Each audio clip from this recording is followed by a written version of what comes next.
എല്ലാവർക്കും നമസ്കാരം. ഈ ഒരു വീഡിയോ പെട്ടെന്ന് ചെയ്യുന്നൊരു വീഡിയോ ആണ്. കാരണം എന്താ വെച്ച് കഴിഞ്ഞാൽ ഞാൻ ജോർജിയയിലേക്ക് TRC ഇല്ലാതെ, അതായത് ടൂറിസ്റ്റ് വിസയിൽ വന്ന് ഇവിടെ TRC ഇല്ലാതെ നിന്ന് ജോലി ചെയ്യേണ്ട കാര്യത്തിനെ കുറിച്ചിട്ടൊരു പോസ്റ്റ് ഇട്ടുണ്ടായിരുന്നു ഗ്രൂപ്പിൽ. അപ്പോൾ ഒരുപാട് കോളുകൾ എന്ന് പറഞ്ഞാൽ ഒരുപാട് കോളുകൾ ഇപ്പോഴും മെസ്സഞ്ചറിലല്ല, വാട്സാപ്പിൽ 2 നമ്പറിലായിട്ട് എനിക്ക് ഒരുപാട് മെസ്സേജസ് വന്ന് കിടപ്പുണ്ട്. അപ്പോൾ എല്ലാവർക്കും അറ്റ് ടൈമിൽ ആൻസർ ചെയ്യാൻ പറ്റാത്തതുകൊണ്ട് ഞാൻ ഇങ്ങനെ ഒരു വീഡിയോ ചെയ്യുകയാണ്. ഓക്കെ, ഇതിൻ്റെ 2 സൈഡും ഞാൻ പറഞ്ഞുതരാം. ദോഷവശങ്ങളും ഗുണവശങ്ങളും ഞാൻ പറഞ്ഞുതരാം. അപ്പോൾ ഫസ്റ്റ് എന്ന് പറഞ്ഞു കഴിഞ്ഞാൽ നിങ്ങൾക്ക് വിസ, അതായത് 30 ദിവസത്തേക്കുള്ള ടൂറിസ്റ്റിന് വേണ്ടിയിട്ട് ഇഷ്യൂ ചെയ്യുന്ന വിസ എന്ന് പറയുന്ന ഒരു കാറ്റഗറിയിലുള്ള വിസയാണ് നമ്മൾ എടുക്കുക. ആ വിസയിലാണ് ഇവിടെ ഇറങ്ങുക. ആ വിസയ്ക്ക് വേണ്ടുന്ന ക്രൈറ്റീരിയാസ് ഞാൻ പറയാം. നമുക്കൊരു photo, bank statement password protected ആയിട്ടുള്ള ബാങ്ക് സ്റ്റേറ്റ്മെൻറ്റ് ആയിരിക്കണം. ആ ബാങ്ക് സ്റ്റേറ്റ്മെൻറ്റിൽ മിനിമം 2 to 2.5 ലക്ഷം പ്രിൻ്റ് ഔട്ട് എടുക്കുന്ന സമയത്ത് ബാലൻസ് ഉണ്ടായിരിക്കണം. ഇത് പ്രത്യേകം എല്ലാവരും ശ്രദ്ധിക്കുക. ഇത് ചെയ്യാൻ പറ്റുന്നവർ മാത്രം മുന്നോട്ട് ഇറങ്ങിയാൽ മതി. നിങ്ങൾക്ക് വേറെ ആരുടെയെങ്കിലും ഫണ്ട് റോൾ ചെയ്തിട്ട് അക്കൗണ്ടിൽ ഇട്ടിട്ട് നിങ്ങൾക്ക് എടുക്കാം. ഓക്കെ, നിങ്ങൾക്ക് ആ സ്റ്റേറ്റ്മെൻറ്റ് എടുത്തു കഴിഞ്ഞാൽ പിന്നെ നിങ്ങൾക്ക് ആ ഫണ്ട് അതിൽ ആവശ്യമില്ല. അപ്പോൾ അത് വെച്ചിട്ട് നിങ്ങൾക്ക് ചെയ്യാൻ പറ്റും. പിന്നെയുള്ളത് ഇൻഷുറൻസ്, ഹോട്ടൽ ബുക്കിംഗ്, ഇൻവിറ്റേഷൻ, അങ്ങനെയുള്ള ഡോക്യുമെൻറ്റ്സാണ്. അതൊക്കെ നമ്മൾ ഇവിടുന്ന് പ്രൊവൈഡ് ചെയ്തിരുന്നു നിങ്ങൾക്ക്.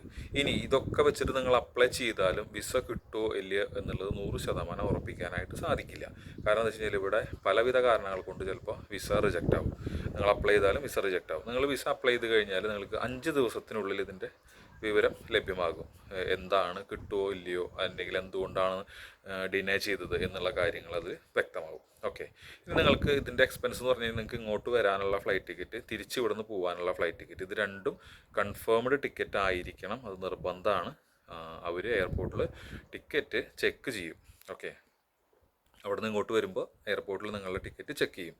ഇത് കൂടാതെ മിനിമം $500 എങ്കിലും നിങ്ങളുടെ കയ്യിൽ ഷോ മണി ആയിട്ട് നിങ്ങൾ കാണേണ്ടതുണ്ട്. ഓക്കെ, ഇങ്ങനെ ഉണ്ടെന്നുണ്ടെങ്കിൽ നിങ്ങൾക്ക് വിസ എടുത്തിട്ട് ഇവിടേക്ക് കയറി വരാം, ഇവിടെ വർക്ക് ചെയ്യാം. ഇനി വർക്ക് ചെയ്യണതിൻ്റെ കാര്യങ്ങൾ ഞാൻ പറഞ്ഞുതരാം. ഇവിടെ വന്നു കഴിഞ്ഞാൽ ഞാൻ മുൻപ് നിങ്ങൾ കണ്ടിട്ടുണ്ടായിരിക്കും ടാക്സി അല്ലെങ്കിൽ 2 വീലർ ഡെലിവറി ജോബിൻ്റെ ക്രൈറ്റീരിയാസ് ഞാൻ പറഞ്ഞിട്ടുള്ളത് അതേ ക്രൈറ്റീരിയ തന്നെയാണ്. നിങ്ങൾക്കിവിടെ വന്നാൽ ഒരു വണ്ടി വാടകയ്ക്ക് എടുക്കണം. കാറാണെങ്കിൽ കാറ്, സ്കൂട്ടറാണെങ്കിൽ സ്കൂട്ടർ. കാറാണെന്നുണ്ടെങ്കിൽ 40 മുതൽ 50 ലാറി വരെ. ഒരു ലാറി 30 രൂപ ഇന്ത്യൻ മണിക്ക് തുല്യമാണ്. ബൈക്കാണെങ്കിൽ 600 ലാറി മുതൽ 750 ലാറി വരെ ഒരു മാസത്തേക്ക്. ഇത് ഇവിടെ അഡ്വാൻസ് ആയിട്ട് പേയ്മെൻറ്റ് കൊടുക്കണം. നമ്മുടെ നാട്ടിൽ ഒരു മന്ത് എൻഡ് തീരുമ്പോഴാണ് നമുക്ക് പേയ്മെൻറ്റ് കൊടുക്കേണ്ടത്. ഇവിടെ നിങ്ങൾ വണ്ടി എടുക്കുമ്പോൾ തന്നെ ഈ മാസത്തേക്കുള്ള പേയ്മെൻറ്റ് കൊടുക്കണം. അതുകൂടാതെ നിങ്ങൾക്ക് താമസിക്കാനായിട്ട്, നിങ്ങൾക്ക് ഇവിടെ ഫ്ലാറ്റ് എടുക്കാനായിട്ട്, അതിന് നിങ്ങൾക്കിവിടെ TRC കാര്യങ്ങളൊന്നും വേണ്ട. നമുക്ക് പാസ്പോർട്ട് വെച്ചിട്ട് തന്നെ നമുക്ക് എടുക്കാനായിട്ട് സാധിക്കും.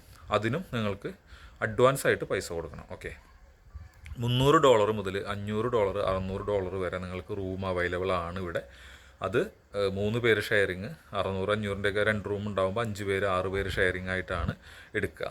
ഓക്കെ, അപ്പോൾ നിങ്ങൾക്കത് വന്നു കഴിഞ്ഞാൽ അതിൻ്റെയും ഈ പറഞ്ഞ 2 മാസത്തെ പേയ്മെൻറ്റ്, അതായത് ആദ്യത്തെ month payment, last month payment, ഇത് നിങ്ങൾ കൊടുക്കേണ്ടതായിട്ടുണ്ട്. $300 ആണ് എങ്കിൽ $600 നിങ്ങൾ പേ ചെയ്യണം. ഓക്കെ, $600 നിങ്ങൾ 3 പേരുണ്ടെങ്കിൽ $200 വെച്ചിട്ട് നിങ്ങൾ പേ ചെയ്യണം. അമേരിക്കൻ ഡോളറാണ് ഞാൻ പറയുന്നത്. ഓക്കെ, അത് വെച്ചിട്ട് നിങ്ങൾക്ക് ചെയ്യാം. ഇനി വാഹനം നിങ്ങൾക്ക് മേടിക്കണമെങ്കിൽ സ്വന്തമായിട്ട് വാഹനം മേടിക്കാം.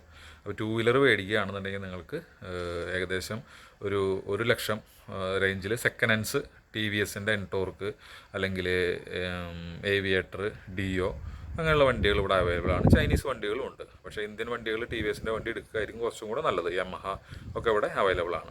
കാറാണെന്നുണ്ടെങ്കിൽ ഒരു 1.5, 2.5, 3 ആ റേഞ്ചിൽ നിങ്ങൾക്ക് ഒരു കുഴപ്പമില്ലാത്ത വണ്ടി എടുക്കാനായിട്ട് സാധിക്കും. ഗ്യാസ് കയറ്റിയിട്ടുള്ള വണ്ടി എടുക്കുകയാണ് കുറച്ചും കൂടെ ബെറ്റർ കാറിൽ ഓടാനായിട്ട്. ഓക്കെ, അപ്പോൾ ഇനി നിങ്ങളിവിടെ വന്ന് ടൂറിസ്റ്റ് വിസയിൽ വന്ന് ഇവിടെ താമസിച്ച് നിങ്ങൾ ജോലി ചെയ്യുന്നു. അത് കഴിഞ്ഞിട്ട് നിങ്ങൾക്ക് തിരിച്ച് നാട്ടിൽ പോകണമെങ്കിൽ, ഓക്കെ, ഇതിൻ്റെ ഇതാണ് ഞാൻ പറയുന്നത്. തിരിച്ച് നാട്ടിൽ പോകണമെങ്കിൽ നിലവിലുള്ള സാഹചര്യത്തിൽ നിങ്ങൾക്ക് എയർപോർട്ടിൽ ഫൈൻ അടച്ചുകൊണ്ട്, അതായത് ഒരു 10,000 രൂപ ഇന്ത്യൻ മണി ഫൈൻ അടച്ചുകൊണ്ട് നിങ്ങൾക്ക് തിരിച്ച് കയറി പോകാം. പിന്നെ തിരിച്ച് ഇങ്ങോട്ട് എൻട്രി ചെയ്യണമെങ്കിൽ 3 മാസം കഴിഞ്ഞാൽ എൻട്രി ചെയ്യാം എന്നുള്ളതാണ് നോർമൽ വ്യവസ്ഥ. അത് 3 മാസം കഴിഞ്ഞാൽ എൻട്രി ചെയ്യാം എന്നുള്ളതാണ് നിലവിലെ വ്യവസ്ഥ. അത് പക്ഷേ എയർപോർട്ടിൽ വരുമ്പോൾ അവർക്ക് ഡിനേ ചെയ്യാനുള്ള ഓപ്ഷൻ ഉണ്ട്. നിലവിൽ പാസ്പോർട്ട് നമ്പർ വെച്ചിട്ടല്ല യൂറോപ്യൻ യൂണിയനിൽ അല്ലെങ്കിൽ ജോർജിയയിൽ നമ്മളുടെ ഇത് മാർക്ക് ചെയ്യുന്നത്, നമ്മളുടെ ഫേസ് റെക്കഗ്നേഷനാണ്. ഓക്കെ, അപ്പോൾ നിങ്ങൾ പാസ്പോർട്ട് മാറ്റിയത് കൊണ്ടോ അതൊന്നും കൊണ്ട് നിങ്ങൾക്ക് കാര്യമില്ല. എയർപോർട്ടിൽ വരുമ്പോൾ നിങ്ങളുടെ ഫേസ് റെക്കഗ്നൈസ് ചെയ്തിട്ടാണ് ഇത് ചെയ്യുന്നത്. ഓക്കെ, അപ്പോൾ അത്രയാണ് നിങ്ങൾക്ക് കാര്യങ്ങൾ. അപ്പോൾ നിങ്ങൾക്ക് ഈ വരാനുള്ള എക്സ്പെൻസുകൾ ഇത്രയാണ്. പിന്നെ നമ്മളെ സർവീസ് ചാർജ് ഉണ്ടാവും. അപ്പോൾ നിങ്ങൾക്ക് താല്പര്യമുള്ളവർ നേരിട്ട് വിളിക്കുക, ഞാൻ പറഞ്ഞു തരാം. ഇനി ലീഗലായിട്ട് TRCയിൽ വരണമെന്നുണ്ടെങ്കിൽ ഞാൻ മറ്റ് വീഡിയോ ചെയ്തിട്ടുണ്ട്. ആ വീഡിയോയിൽ വ്യക്തമായിട്ട് പറഞ്ഞിട്ടുണ്ട്. ഒന്നുകിൽ GCC ഏതെങ്കിലും വാലിഡ് ID വെച്ചിട്ടാണ് ചെയ്യാനായിട്ട് സാധിക്കുള്ളൂ. ഓക്കെ, ഇനി ഇവിടെ വന്നിട്ട് നിങ്ങൾക്ക് TRC ഇല്ലെങ്കിൽ മറ്റുള്ള രാജ്യങ്ങളിലേക്ക് ഇവിടെ നിന്നുകൊണ്ട് കയറി പോകാനായിട്ട് പറ്റില്ല. TRC ഉണ്ടെങ്കിൽ ഈ പറഞ്ഞ മറ്റുള്ള യൂറോപ്യൻ യൂണിയനിലെ കൺട്രികളിലേക്ക് നിങ്ങൾക്ക് ഇവിടെ നിന്ന് വിസയ്ക്ക് അപ്ലൈ ചെയ്ത് കാര്യങ്ങൾ ചെയ്തിട്ട് നിങ്ങൾക്ക് പോകാനായിട്ട് സാധിക്കും. പക്ഷേ ഇത് TRC ഇല്ലെങ്കിൽ നിങ്ങൾക്ക് പറ്റില്ല.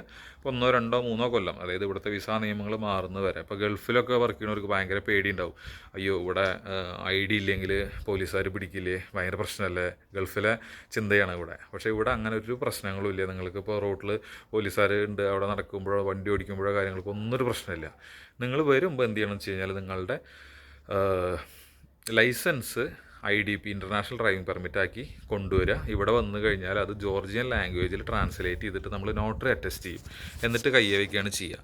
നമുക്ക് വണ്ടി മേടിക്കണം എന്നുണ്ടെങ്കിൽ നമ്മളുടെ പാസ്പോർട്ടിൻ്റെ പേരിലാണ് നമ്മൾ വണ്ടി മേടിക്കുക. ഇവിടെ ബിസിനസ് തുടങ്ങണമെങ്കിലും വസ്തു മേടിക്കണമെങ്കിലും ഒക്കെ നമ്മുടെ പാസ്പോർട്ടിൻ്റെ നമ്പറിലാണ് നമ്മളെല്ലാ കാര്യങ്ങളും ചെയ്യുന്നത്. ഓക്കെ, അപ്പോൾ ഇത്രയൊക്കെയാണ് കാര്യങ്ങൾ. ഇനി ഇതിൽ നിങ്ങൾക്ക് ഇപ്പോൾ ഏണിങ്സിൻ്റെ കാര്യമൊക്കെ ഞാൻ മറ്റ് വീഡിയോയിൽ പറഞ്ഞിട്ടുണ്ട്. എന്ത് കിട്ടും, എങ്ങനെ കിട്ടും, അതൊക്കെ ആസ് പെർ സെയിം ആണ്. നിങ്ങൾക്ക് ഇവിടെ വന്നിട്ട് ഈ പറഞ്ഞ താമസിക്കേണ്ട കാര്യങ്ങളുടെയും ഈ പറഞ്ഞ രജിസ്ട്രേഷൻ ചെയ്ത് ടാക്സി ആണെങ്കിൽ ടാക്സി, മറ്റേ ഡെലിവറി ആണെങ്കിൽ ഡെലിവറി, അത് ഓടേണ്ട കാര്യങ്ങളും വണ്ടിയുടെ അവൈലബിലിറ്റി അനുസരിച്ച് വണ്ടി എടുത്ത് തരേണ്ട കാര്യങ്ങൾക്കൊക്കെ നമ്മൾ സപ്പോർട്ട് ഉണ്ടാവും. ഓക്കെ, അപ്പോൾ ഇത് താല്പര്യമുള്ള ആളുകൾക്ക് നിങ്ങൾക്ക് വിളിക്കാം. അതനുസരിച്ച് നമുക്ക് കാര്യങ്ങൾ ചെയ്യാം. ഞാൻ ഈ മാസം പകുതിയോട് കൂടിയിട്ട്, ജനുവരി പകുതിയോട് കൂടിയിട്ട് നാട്ടിലേക്ക് വരുന്നുണ്ട്. എന്നെ നേരിട്ട് കാണണം എന്നുള്ളവർക്ക് നേരിട്ട് കാണാം. Okay, thank you.